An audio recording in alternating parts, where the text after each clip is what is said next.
The Tragedy of Coriolanus, Act 4, Scene 1. Enter Coriolanus, Volumnia, Virgilia, Menenius, Cominius, with the young nobility of Rome. Coriolanus. Come, leave your tears, a brief farewell. The beast with many heads butts me away. Nay, mother, where is your ancient courage? You were used to say extremities was the trier of spirits, that common chances common men could bear, that when the sea was calm all boats alike showed mastership in floating, fortune's blows when most strook home, being gentle wounded craves a noble cunning. You were used to load me with precepts that would make invincible the heart that conned them. O heavens, O heavens! Nay, I prithee, woman, now the red pestilence strike all trades in Rome, and occupations perish. What? I shall be loved when I am lacked. Nay, mother, resume that spirit when you were wont to say, if you had been the wife of Hercules, 6 of his labors you'ld have done, and saved your husband so much sweat. Cominius, droop not, adieu. Farewell, my wife, my mother, I'll do well yet. Thou old and true Menenius, thy tears are salter than a younger man's, and venomous to thine eyes. My sometime general, I have seen thee stern, and thou hast oft beheld heart-hardening spectacles. Tell these sad women 'tis fond to wail inevitable strokes, as 'tis to laugh at 'em. My mother, you wot well my hazards still have been your solace, and believe not lightly, though I go alone, like to a lonely dragon, that his fen makes feared that talked of more than seen, your son will or exceed the common, or be caught with cautelous baits and practice. My first son, whither wilt thou go? Take good Cominius with thee a while. Determine on some course more than a wild exposture to each chance that starts in the way before thee. O the gods! I'll follow thee a month, devise with thee where thou shalt rest, that thou mayest hear of us, and we of thee. So if the time thrust forth a cause for thy repeal, we shall not send over the vast world to seek a single man, and lose advantage which doth ever cool in the absence of the needer. Fare ye well. Thou hast years upon thee, and thou art too full of the war's surfights to go rove with one that's yet unbruised. Bring me but out at gate. Come, my sweet wife, my dearest mother, and my friends of noble touch. When I am forth, bid me farewell and smile. I pray you come. While I remain above the ground, you shall hear from me still, and never of me aught but what is like me formerly. That's worthily as any ear can hear. Come, let's not weep. If I could shake off but 17 years from these old arms and legs, by the good gods, I'll with thee every foot. Give me thy hand, come. Scene 2. Enter the 2 tribunes, Sicinius and Brutus, with Adele. Sicinius. Bid them all home, he's gone, and will no further. The nobility are vexed, whom we see have sided in his behalf. Now we have shown our power.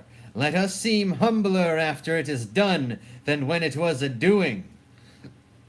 Bid them home. Say their great enemy is gone, and they stand in their ancient strength. Dismiss them home. Here comes his mother. Let's not meet her. Why?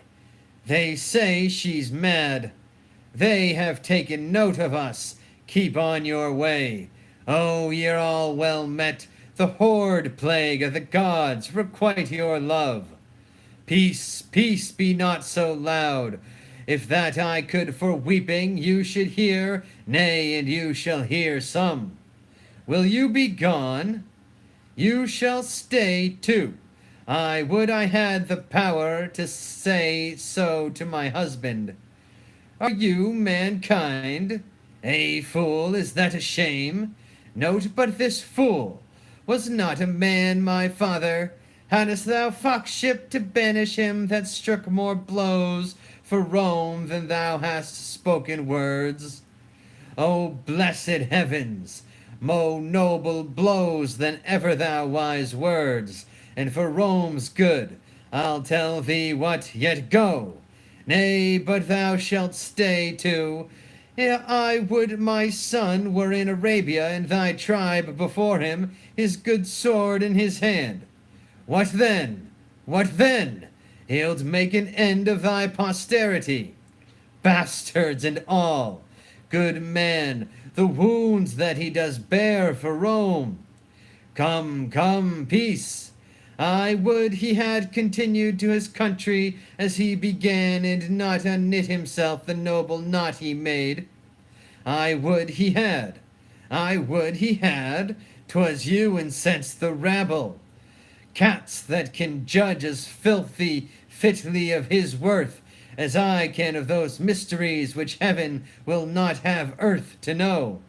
Pray, let's go. Now pray, sir, get you gone. You have done a brave deed. Ere you go, hear this. As far as doth the capital exceed the meanest house in Rome, so far, my son, this lady's husband here, this do you see, whom you have banished, does exceed you all. Well, well, we'll leave you. Why stay we to be baited with one that wants her wits? Take my prayers with you. I would the gods had nothing else to do but to confirm my curses. Could I meet him but once a day, it would unclog my heart of what lies heavy to it. You have told them home, and by my troth, you have cause. You'll sup with me? Anger's my meat, I sup upon myself, and so shall starve with feeding. Come, let's go. Leave this faint pooling, and lament as I do, in anger Juno-like. Come, come, come. Fee, fee, fee.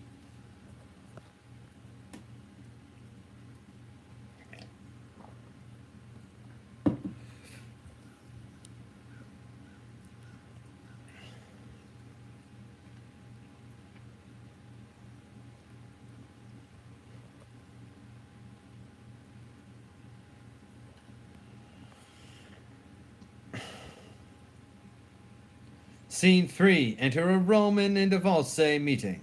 Roman. I know you well, sir, and you know me. Your name, I think, is Adrian. It is so, sir. Truly I have forgot you. I am a Roman, and my services are as you are against 'em. Know you me yet? Nicanor? No. The same, sir. You had more beard when I last saw you, but your favor is well appeared by your tongue. What's the news in Rome? I have a note from the Volscian state to find you out there. You have well saved me a day's journey. There hath been in Rome strange insurrections, the people against the senators, patricians, and nobles. Hath been! Is it ended then? Our state thinks not so. They are in a most warlike preparation, and hope to come upon them in the heat of their division. The main blaze of it is past, but a small thing would make it flame again, for the nobles receive so to heart the banishment of that worthy Coriolanus, that they are in a ripe aptness to take all power from the people, and to pluck from them their tribunes forever. This lies glowing, I can tell you, and is almost mature for the violent breaking out. Coriolanus banished? Banished, sir. You will be welcome with this intelligence, Nicanor. The day serves well for them now. I have heard it said The fittest time to corrupt a man's wife is when she's fallen out with her husband. Your noble Tullus Aufidius will appear well in these wars, his great opposer Coriolanus being now in no request of his country. He cannot choose. I am most fortunate thus accidentally to encounter you. You have ended my business, and I will merrily accompany you home. I shall, between this and supper, tell you most strange things from Rome, all tending to the good of their adversaries. Have you an army ready, you say? A most royal one, the centurions and their charges distinctly billeted, all ready in the entertainment, and to be on foot at an hour's warning. I am joyful to hear of their readiness, and am the man, I think, that shall set them in present action. So, sir, heartily well met, and most glad of your company. You take my part from me, sir. I have the most cause to be glad of yours. Well, let us go together.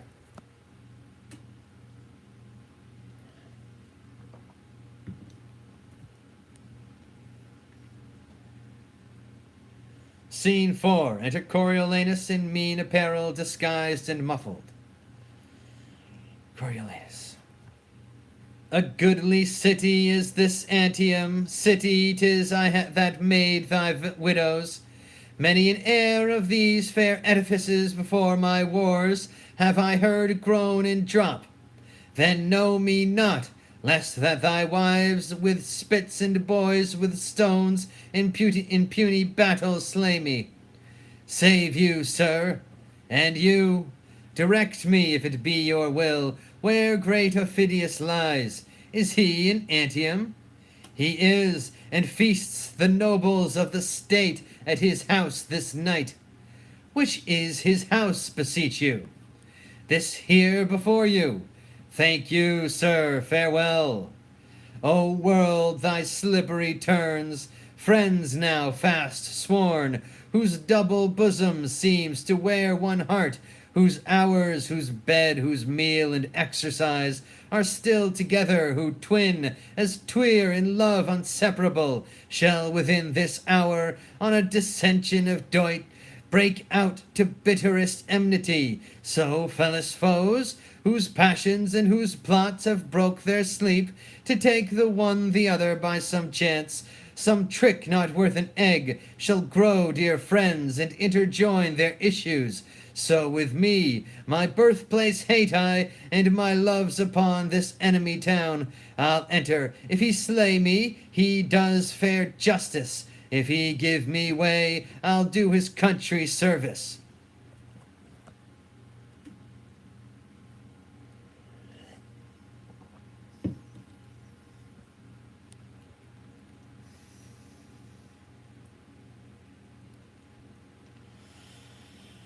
Scene 5. Music plays. Enter a serving man. Serving man. Wine, wine, wine! What service is here? I think our fellows are asleep.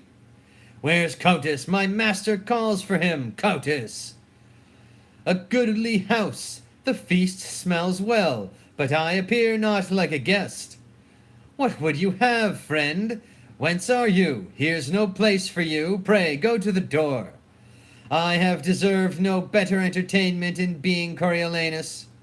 Whence are you, sir? Has the porter his eyes in his head that he gives entrance to such companions? Pray, get you out. Away, away, get you away. Now thou'rt troublesome. Are you so brave? I'll have you talked with anon. What fellow's this? A strange one as ever I looked on. I cannot get him out of the house. Prithee, call my master to him. What have you to do here, fellow? Pray you avoid the house. Let me but stand, I will not hurt your hearth. What are you? A gentleman, a marvellous poor one. True, so I am. Pray you, poor gentleman, take up some other station. Here's no place for you. Pray you avoid, come. Follow your function, go and batten on cold bits. What, will you not? Prithee, tell my master what a strange guest he has here. And I shall. Where dwellest thou? Under the canopy. Under the canopy? Eh? Where's that? In the city of kites and crows. In the city of kites and crows? What an ass it is! Then thou dwellest with the daws too. No, I serve not thy master. How, sir, do you meddle with my master? Eh, 'tis an honester service than to meddle with thy mistress. Thou pratest and pratest, serve with thy trencher hence. Where is this fellow? Here, sir, I'd have beaten him like a dog, but for disturbing the lords within. Whence comest thou? What wouldest thou? Thy name? Why speakest not? Speak, man, what's thy name? If Tullus, not yet thou knowest me, and seeing me, dost not think me for the man I am, necessity commands me name myself. What is thy name? A name unmusical to the Volscians' ears, and harsh in sound to thine. Say, what's thy name? Thou hast a grim appearance, and thy face bears a command in it. Though thy tackle's torn, thou showest a noble vessel. What's thy name? Prepare thy brow to frown. Knowest thou me yet? I know thee not, thy name. My name is Caius Marcius. Who hath done to thee particularly, and to all the Volsces, great hurt and mischief? Thereto witness may my surname Coriolanus. The painful service, the extreme dangers, the drops of blood shed for my thankless country are requited, but with that surname, a good memory and witness of the malice and displeasure which thou shouldest bear me, only that name remains.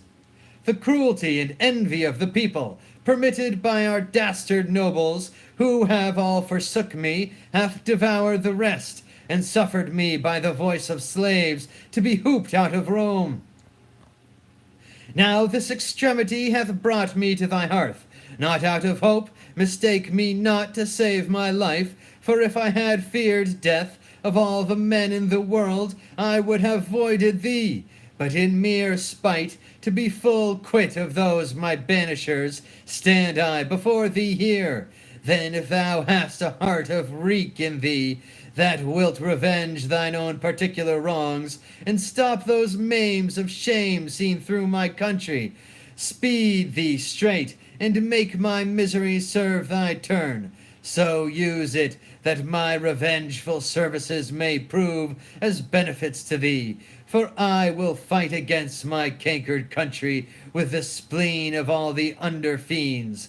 But if so be thou darest not this, and that proved more fortunes, they art tired, then, in a word, I also am longer to live most weary, and present my throat to thee, and to thy ancient malice, which not to cut would show thee but a fool, since I have ever followed thee with hate, drawn turns of blood out of thy country's breast, and cannot live but to thy shame, unless it be to do thee service.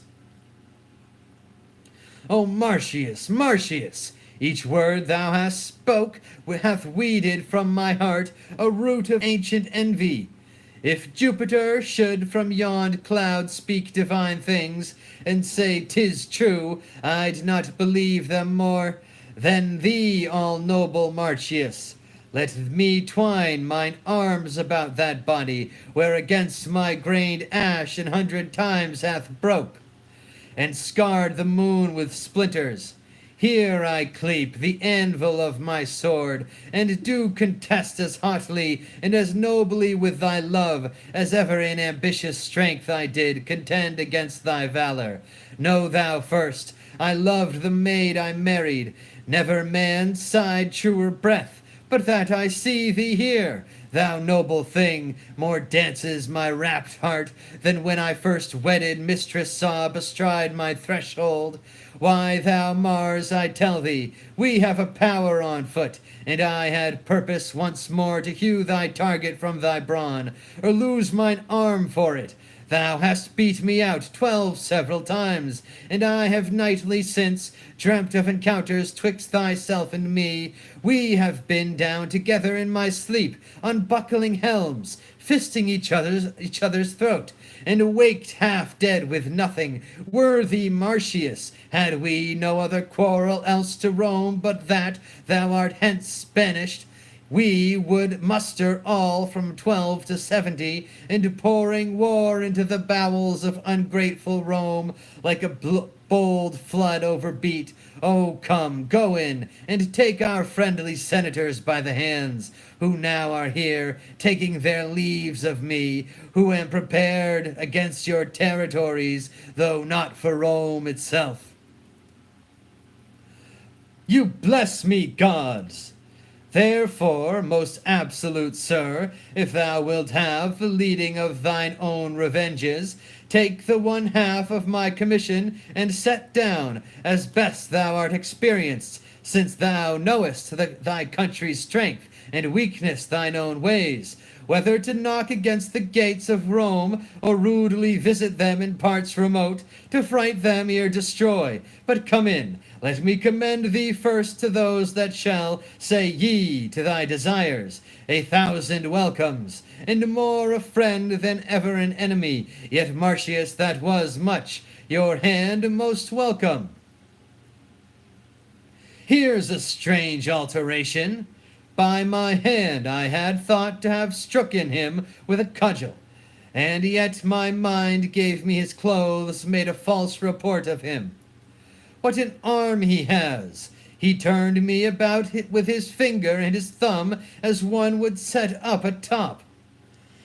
Nay, I knew by his face that there was something in him. He had, sir, a kind of face, me thought I cannot tell how to term it.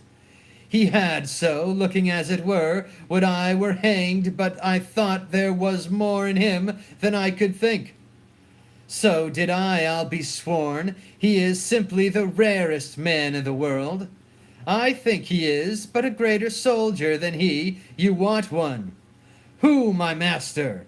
Nay, it is no matter for that. Worth 6 on him. Nay, not so neither, but I take him to be the greater soldier. Faith, look you, one cannot tell how you say that. For the defense of a town, our general is excellent.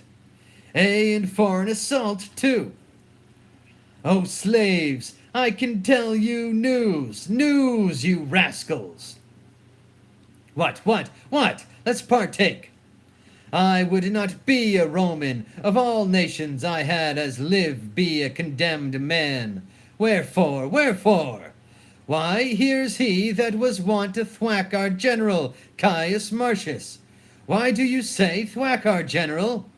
I do not say thwack our general, but he was always good enough for him. Come, we are fellows and friends. He was ever too hard for him. I have heard him say so himself. He was too hard for him, directly to say the troth on it, before Coriolanus. He scotched him and notched him like a carbonado. And he had been cannibally given. He might have boiled and eaten him too. But more of thy news. Why, he is so made on here within as if he were son and heir to Mars, set at upper end of the table, no question asked him by any of the senators, but they stand bald before him. Our general himself makes a mistress of him, sanctifies himself with his hand, and turns up the white of the eye to his discourse. But the bottom of the news is, our general is cut in the middle, and but one half of what he was yesterday, for the other was half by the entreaty and grant of the whole table. He'll go, he says, and sowl the porter of Rome gates by the ears. He will mow all down before him, and leave his passage pulled. And he's as like to do it as any man I can imagine. Do it? He will do it. For look you, sir, he has as many friends as enemies, which friends, sir, as it were, durst not, look you, sir, show themselves, as we term it, his friends, whilst he's in directitude. Directitude? What's that? But when they shall see, sir, his crest up again and the man in blood, they will out of their burrows like conies after rain, and revel all with him. But when goes this forward? Tomorrow, today, presently.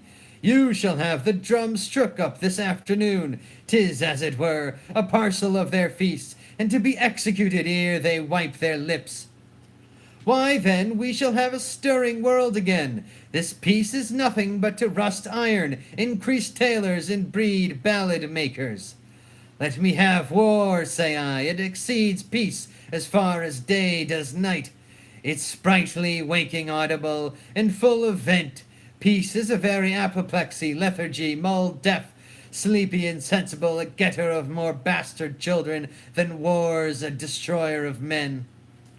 'Tis so, and as wars, in some sort, may be said to be a ravisher, so it cannot be denied but peace is a great maker of cuckolds. And it makes men hate one another. Reason, because they then less need one another. The war's for my money. I hope to see Romans as cheap as Volscians.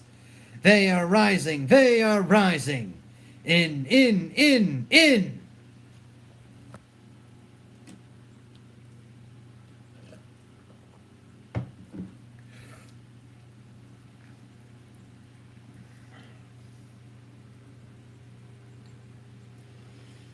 Scene 6. Enter the two tribunes, Sicinius and Brutus.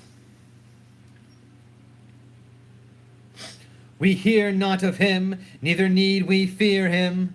His remedies are tame, the present peace and quietness of the people, which before were in wild hurry. Here do we make his friends blush that the world goes well, who rather had, though they themselves did suffer by it, behold, dissentious numbers pestering streets, than see our tradesmen singing in their shops, and going about their functions friendly.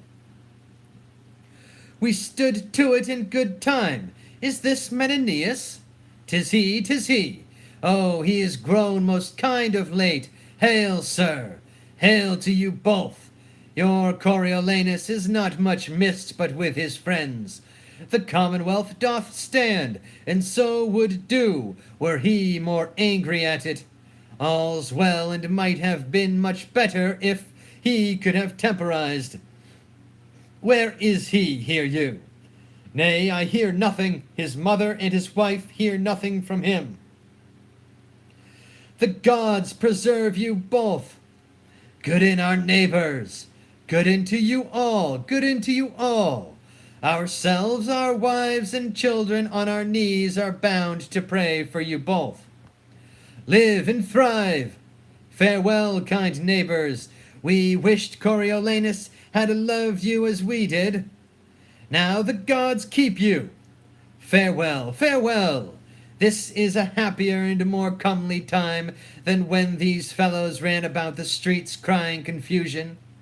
Caius Marcius was a worthy officer in the war, but insolent, overcome with pride, ambitious past all thinking, self-loving, and affecting one sole throne without assistance. I think not so. We should by this to all our lamentation, if he had gone forth consul, found it so. The gods have well prevented it, and Rome sits safe and still without him.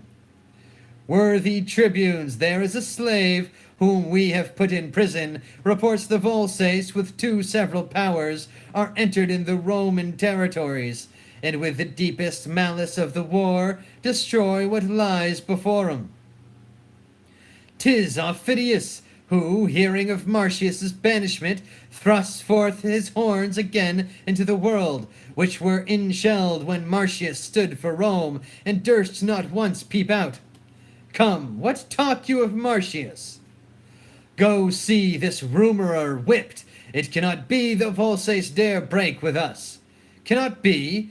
We have record that very well it can, and 3 examples of the like hath been within my age.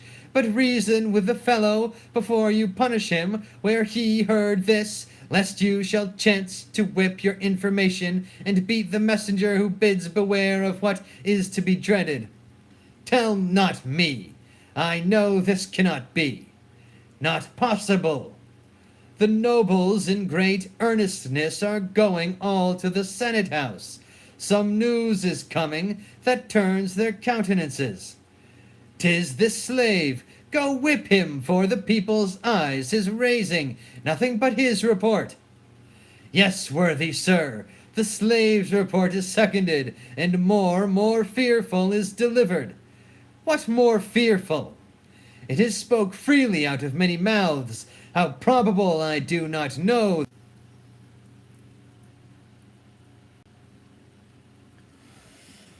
Raised only that the weaker sort may wish good Marcius home again, the very trick on't. This is unlikely. He and Aufidius can no more atone than violentest contrariety. You are sent for to the Senate, a fearful army led by Caius Marcius, associated with Aufidius, rages upon our territories, and have already overborne their way, consumed with fire, and took what lay before them. Oh, you have made good work. What news? What news?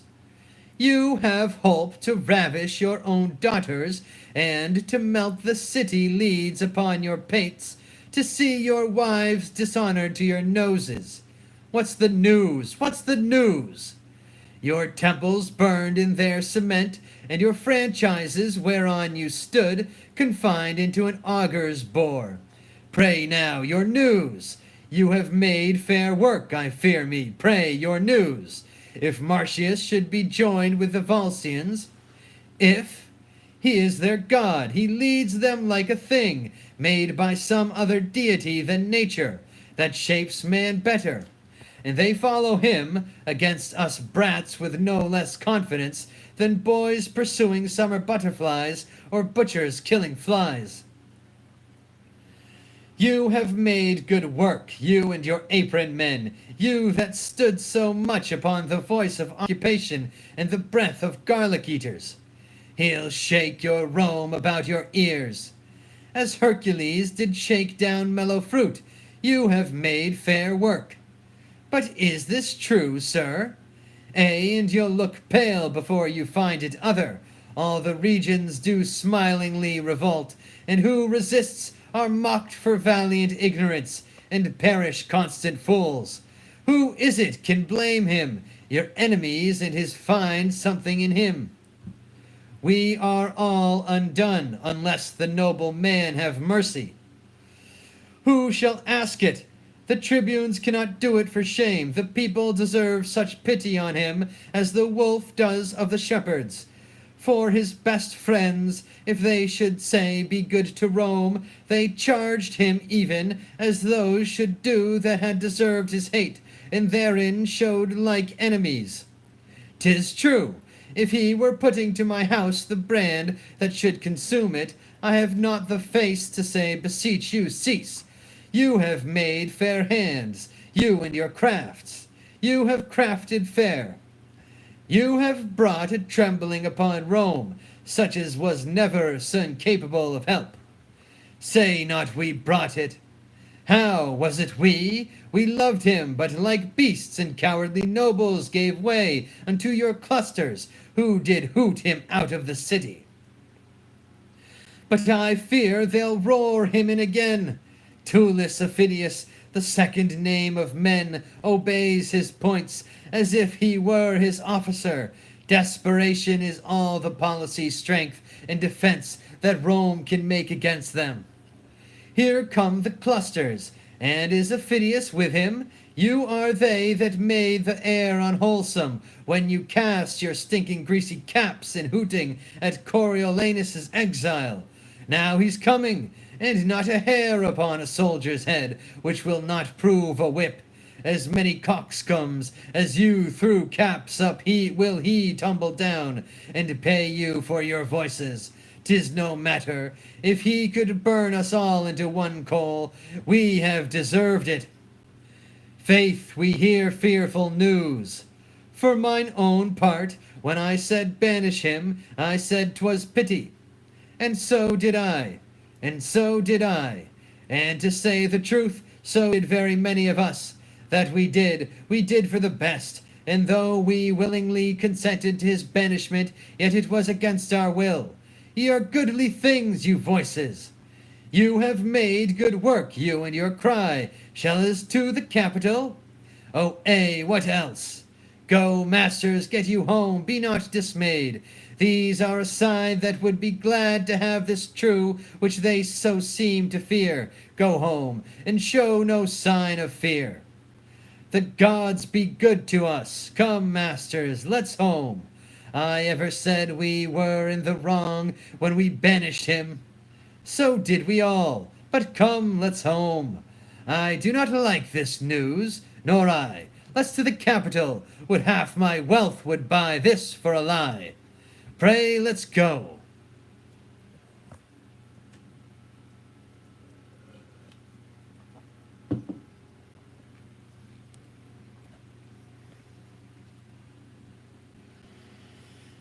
Scene 7. Enter Aufidius with his lieutenant. Aufidius. Do they still fly to the Roman? I do not know what witchcraft's in him, but your soldiers use him as the grace for meat. Their talk at table and their thanks at end, and you are darkened in this action, sir, even by your own. I cannot help it now, unless by using means I lame the foot of our design. He bears himself more proudlier, even to my person, than I thought he would, when first I did embrace him. Yet his nature in that's no changeling, and I must excuse what cannot be amended. Yet I wish, sir, I mean for your particular, you had not joined in commission with him, but either have borne the action of yourself, or else to him had left it solely. I understand thee well, and be thou sure, when he shall come to his account, he knows not what I can urge against him, although it seems, and so he thinks, and is no less apparent to the vulgar eye, that he bears all things fairly, and shows good husbandry for the Volscian state, fights dragon-like, and does achieve as soon as draw his sword, yet he hath left undone that which shall break his neck, or hazard mine, whenever we come to our account. Sir, I beseech you, think you he'll carry Rome? All places yields to him ere he sits down, and the nobility of Rome are his. The senators and patricians love him too. The tribunes are no soldiers, and their people will be as rash in the repeal as hasty to expel him thence. I think he'll be to Rome as is the asprey to the fish, who takes it by sovereignty of nature. First he was a noble servant to them, but he could not carry his honours even. Whether 'twas pride, which out of daily fortune ever taints the happy man, whether defect of judgment, to fail in the disposing of those chances which he was lord of, or whether nature, not to be other than one thing, not moving from the cask to the cushion, but commanding peace, even with the same austerity and garb as he controlled the war, but one of these, as he hath spices of them all, not all, for I dare so far free him, made him feared, so hated and so banished, but he was a merit to choke it in the utterance, so our virtues lie in the interpretation of the time, and power unto itself most commendable, hath not a tomb so evident as a chair, to extol what it hath done. One fire drives out one fire, one nail, rights by rights fouler, strengths by strengths do fail. Come, let's away, when Caius Rome is thine, thou art poorest of all, then shortly art thou mine. End of Act 4 of the Tragedy of Coriolanus. Amen. Praise be to God. Jesus Christ. Jah Rastafari.